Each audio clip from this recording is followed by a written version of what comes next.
So, if you're a museum director, you have this dream. Somebody calls up and says, I have some notebooks. You might want to look at them.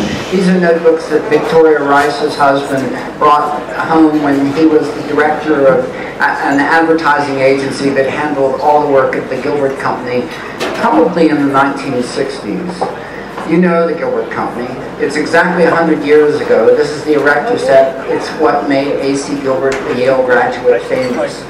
But this collection shows you an enormous amount about what he was thinking about in the 1920s, so 20 by 20 in the 20s. Gilbert came to erector sets first in love with magic. He loved performing in New Haven. With Petrie and Lewis, he made magic tricks and Misto Magic, and he actually kept producing magic tricks all the years that he was producing erector sets.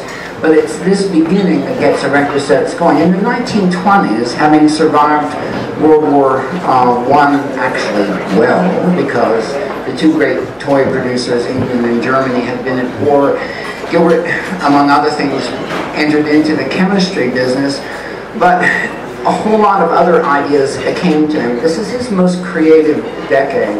In fact, he produced his most serious science sets ever, and maybe wanted to get into the correspondence course business. These are serious books, these are not toys. These are for boys who want to improve their lives. But you can tell from this unusual cover, when they call it 60s stunts, that they're going back to the play theme and maybe not so sure that the serious science is what boys want to engage in. Gilbert considers every possibility for products in the 1920s, including younger children. If you have one of these, let us know. They're very rare. But some people have found them. And they produce some toys for younger children, including kind of a Fortunes of War story.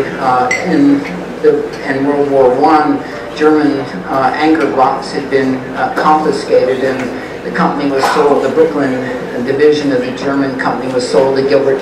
And he produced anchor blocks, but not with a lot of affection. They were a brilliant product, but maybe not for an American audience. They were too strictly German. He, on the other hand, pushed to an almost Lego brick that has little bumps on it. Unfortunately, it doesn't have that snap-together feel of Legos, and brick door doesn't last very long at all.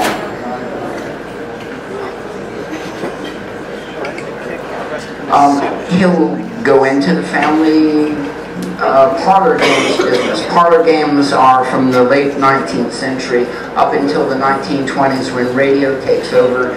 You needed to have entertainment for the whole family. His puzzle parties was sold for the whole family. Quite clearly a prosperous whole family. The real market that Gilbert mysteriously or clandestinely explored was the other 50%, girls. This is a Lavelle kit. This one also appears as a Gilbert kit, but Lavelle was Gilbert's sister-in-law. He was a little bit embarrassed about selling girls' toys from his renowned testosterone address at Bletchley Avenue. So this is from Fox Street, which is around the corner from Bletchley Avenue.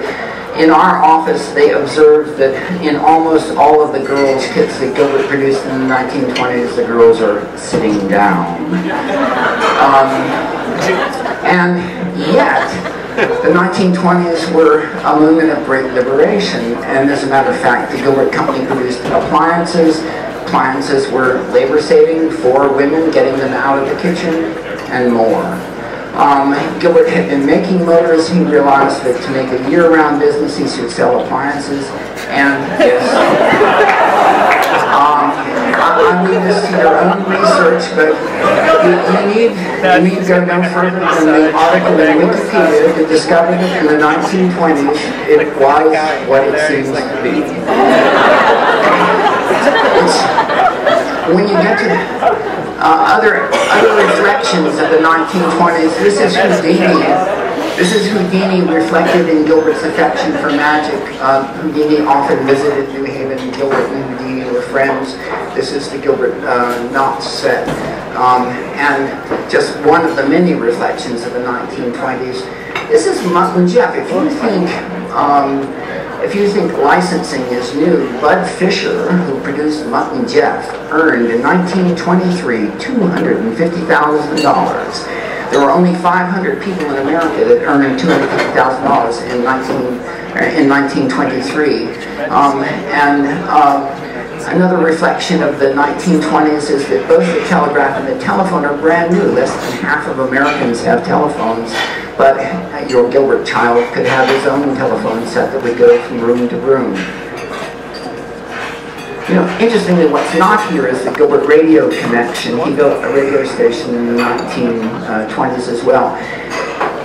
All of the experiment that we've just shown you got Gilbert a little bit behind, so he made a clandestine product to test a whole redesign of the Gilbert set. This is the Kelmet set. It's produced on the Rector Square in Fairhaven, and it's sold to test 70 new parts.